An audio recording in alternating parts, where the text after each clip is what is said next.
দেখতে দেখতে দুর্গাপুজোটা চলেই এলো। জুন মাস তো বন্ধুরা পড়েই গেল। এবারে তো আবার সেপ্টেম্বরে মা আসছে, তাই উমামাকে নিজের বাড়িতে আনার জন্য তোড়জোড় শুরু করে দিয়েছি। ইতিমধ্যেই তোমাদের পেন্ডেন্ট কীভাবে এরকম মেকিং করবে তার সম্পূর্ণ টিউটোরিয়ালটা আমার চ্যানেলে দিয়ে রেখেছি, যাতে তোমরাও মাকে নিজেদের ঘরে নিয়ে যেতে পারো অথবা এরকম সুন্দর পেন্ডেন্ট নিজের হাতে বানাতে পারো। কালারটা আমি আমার মাথা থেকে একটু চিন্তা ভাবনা করে করেছি, আর ওই কলকা বলতে একটু ডট আর্টটাই দিয়েছি শাড়িতে।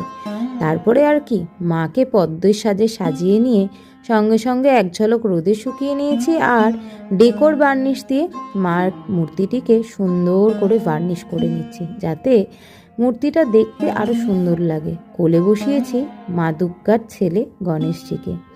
আচ্ছা, তোমাদের কালারটা কেমন লাগছে আমাকে একটু জানিও তো।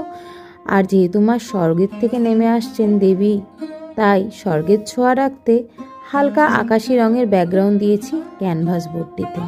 তোমরা আমাকে কমেন্ট বক্সে জানিও এটা দিয়ে আমি হোম ডেকোর বানাবো নাকি গলার একটি পেন্ডেন্ট। আর ভালো লাগলে লাইক কমেন্ট করে দিও। চলো।